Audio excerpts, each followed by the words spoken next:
গীতার অত্যন্ত গুরুত্বপূর্ণ উপদেশ। গীতায় শ্রীকৃষ্ণ বলেছেন, সঠিক সময় এলে ভগবান আপনাকে অবশ্যই সঠিক মানুষের সঙ্গে দেখা করাবেন। গীতায় লেখা আছে, ভালোবাসার অর্থ কাউকে পাওয়া নয়, তাতে হারিয়ে যাওয়া। কারো উপর খুব বেশি আসক্তি থাকা উচিত নয়। শ্রীকৃষ্ণ বলেছেন যে, জীবনের সঙ্গে সম্পর্কিত সমস্ত গুরুত্বপূর্ণ সিদ্ধান্ত নিজেদেরই নেওয়া উচিত। চলুন তাহলে আমরা জেনে নিই আজকে গীতার 18টি অধ্যায়ের বিষয়বস্তুর সম্পর্কে। গীতার 18টি অধ্যায়ের বিষয়বস্তু জানেন? সব প্রশ্নের উত্তর পাবেন এখানে। মহাভারতের যুদ্ধ শুরুর আগে অর্জুনকে গীতার বাণী দান করেছিলেন শ্রীকৃষ্ণ।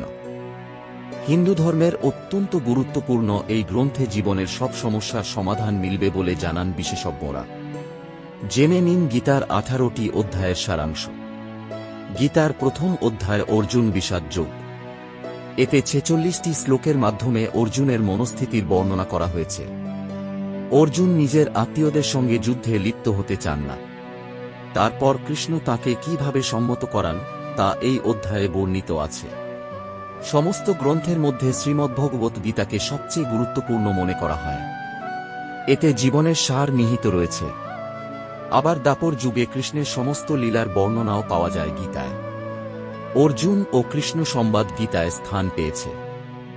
গীতায় জ্ঞানযোগ, কর্মযোগ, ভক্তিযোগ, রাজযোগ, একেশ্বরবাদ ইত্যাদির আলোচনা করা হয়েছে। ব্যক্তিকে কর্মের গুরুত্ব বোঝায় গীতা। এমনকি শ্রেষ্ঠ মানব জীবনের সার রয়েছে এই গীতার মধ্যে। এতে 18টি অধ্যায় রয়েছে, যাতে জীবনের সঙ্গে জড়িত প্রতিটি প্রশ্নের উত্তর ও সমস্যার সমাধান পাওয়া যেতে পারে। প্রথম অধ্যায়। গীতার প্রথম অধ্যায় অর্জুন বিষাদ যোগ। এতে 46টি শ্লোকের মাধ্যমে অর্জুনের মনস্থিতির বর্ণনা করা হয়েছে। অর্জুন নিজের আত্মীয়দের সঙ্গে যুদ্ধে লিপ্ত হতে চান না। তারপর কৃষ্ণ তাকে কিভাবে সম্মত করান তা এই অধ্যায়ে বর্ণিত আছে। দ্বিতীয় অধ্যায়। সাংখ্য যোগ গীতার দ্বিতীয় অধ্যায়। এতে মোট 72টি শ্লোক রয়েছে। কৃষ্ণ অর্জুনকে কর্মযোগ, জ্ঞানযোগ, সাংখ্যযোগ, বুদ্ধিযোগ ও আত্মার জ্ঞান দেন। এই অধ্যায় বাস্তবে গীতার সারাংশ। তৃতীয় অধ্যায়। কর্মযোগের ব্যাখ্যা পাওয়া যায় এই অধ্যায়। এতে মোট 43-4-3টি শ্লোক রয়েছে। এখানে কৃষ্ণ অর্জুনকে বোঝান যে ফলাফলের চিন্তা না করেই ব্যক্তিকে কর্ম করা উচিত। চতুর্থ অধ্যায়। জ্ঞান কর্ম সন্ন্যাস যোগ গীতার চতুর্থ অধ্যায়ের বিষয়বস্তু। এতে 42টি শ্লোক রয়েছে।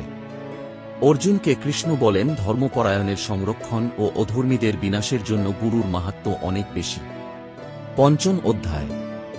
কর্ম সন্ন্যাস গীতার পঞ্চম অধ্যায়। এতে 29টি শ্লোক রয়েছে। এখানে অর্জুন কৃষ্ণকে জিজ্ঞেস করেন যে কর্মযোগ ও জ্ঞান যোগ এই দুইয়ের মধ্যে তার জন্য কোনটি শ্রেষ্ঠ। তখন কৃষ্ণ জানান যে দুটোরই লক্ষ্য এক, কিন্তু কর্মযোগই উৎকৃষ্ট। ষষ্ঠ অধ্যায়। আত্মসংযম যোগ গীতার ষষ্ঠ অধ্যায়। এখানে 47টি শ্লোক রয়েছে। কৃষ্ণ অর্জুনকে অষ্টাঙ্গ যোগ সম্পর্কে জানান। মনের ভ্রান্তি কিভাবে দূর করা যায় তা অর্জুনকে জানান কৃষ্ণ। সপ্তম অধ্যায়। জ্ঞানবিজ্ঞান যোগ গীতার এই অধ্যায়ে স্থান পেয়েছে, যেখানে 30টি শ্লোক রয়েছে। এখানে কৃষ্ণ অর্জুনকে নিরপেক্ষ বাস্তব এবং তার ভ্রামক ঊর্জা মায়া সম্পর্কে উপদেশ দেন। অষ্টম অধ্যায়। অক্ষর ব্রহ্মযোগ গীতার এই অধ্যায়ের বিষয়বস্তু। এতে 28টি শ্লোক রয়েছে। গীতার এই পাঠে স্বর্গ ও নরকের সিদ্ধান্ত শামিল। এতে মৃত্যুর আগে ব্যক্তির চিন্তা, আধ্যাত্মিক সংসার ও নরক এবং স্বর্গে যাওয়ার পথ সম্পর্কে জানানো হয়েছে। নবম অধ্যায়। রাজবিদ্যারাজগুহ্য যোগ গীতার নবম অধ্যায়, যেখানে 34টি শ্লোক রয়েছে। কৃষ্ণের আভ্যন্তরীণ ঊর্জা সৃষ্টিকে ব্যক্ত করে, তার সৃজন করে এবং পূর্ণ ব্রহ্মাণ্ডকে নষ্ট করে দেয়। দশম অধ্যায়। বিভূতি যোগ গীতার দশম অধ্যায় এবং এতে 42-4-2টি শ্লোক রয়েছে। এখানে কৃষ্ণ অর্জুনকে জানান কিভাবে সমস্ত তত্ত্ব ও আধ্যাত্মিক অস্তিত্বের অন্ত করে। একাদশ অধ্যায়। বিশ্বস্বরূপ দর্শন যোগ গীতার একাদশ অধ্যায়ের বিষয়বস্তু, যেখানে 55টি শ্লোক রয়েছে। এই অধ্যায়ের অর্জুনের নিবেদনে কৃষ্ণ বিশ্বরূপ ধারণ করেন। দ্বাদশ অধ্যায়। 20টি শ্লোকের মাধ্যমে ভক্তি যোগ এই অধ্যায়ে বর্ণিত হয়েছে। ভক্তি মার্গের মহিমা সম্পর্কে অর্জুনকে জানান কৃষ্ণ। এর পাশাপাশি অর্জুনকে ভক্তি যোগের বর্ণনা দেন। ত্রয়োদশ অধ্যায় ক্ষেত্রজ্ঞ বিভাগ গীতার ত্রয়োদশ অধ্যায়ে বর্ণিত হয়েছে।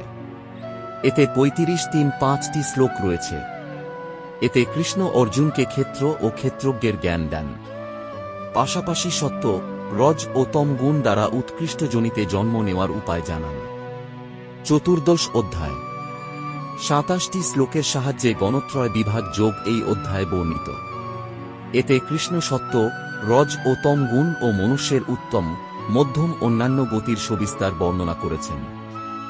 অবশেষে এই গুণ লাভের উপায় ও এর ফল জানিয়েছেন। পঞ্চদশ অধ্যায় পুরুষোত্তম যোগ গীতার পঞ্চদশ অধ্যায়। এতে 20টি শ্লোক রয়েছে।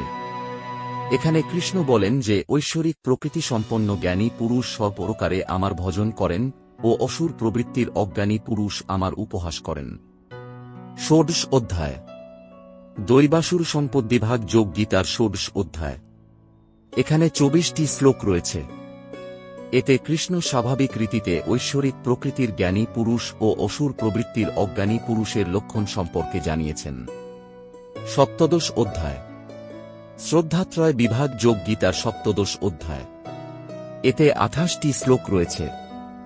এখানে কৃষ্ণ অর্জুনকে জানান, শাস্ত্রবিধির জ্ঞান না থাকলে ও অন্য কারণে শাস্ত্রবিধি ত্যাগ করা সত্ত্বেও যজ্ঞ, পূজা ইত্যাদি শুভ কর্ম শ্রদ্ধা ভরে করে থাকেন, তাদের পরিস্থিতি কেমন হয়। অষ্টদশ অধ্যায় মোক্ষসন্ন্যাস যোগ গীতার অষ্টদশ অধ্যায়। এতে 78টি শ্লোক রয়েছে। এটি আগের সমস্ত অধ্যায়ের সারমর্ম। এতে অর্জুন কৃষ্ণের কাছে ন্যাস অর্থাৎ জ্ঞানযোগ ও ত্যাগ অর্থাৎ ফলাসক্ত রহিত কর্মযোগের তত্ত্ব জানার ইচ্ছা প্রকট করেন। ঈশ্বর আপনার মঙ্গল করুন। আজকে এখানেই শেষ করলাম। আপনাদের যদি এই ভিডিওটি ভালো লেগে থাকে তাহলে আপনি আপনার বন্ধু ও আপনার পরিচিত মানুষের সাথে শেয়ার করতে পারেন। আপনাকে অসংখ্য ধন্যবাদ আপনার মূল্যবান সময়টুকু আমাদের দেওয়ার জন্য। এরকম আরও ভিডিও পেতে হলে চ্যানেলটি সাবস্ক্রাইব করুন। নমস্কার, ভালো থাকবেন। রাধে রাধে।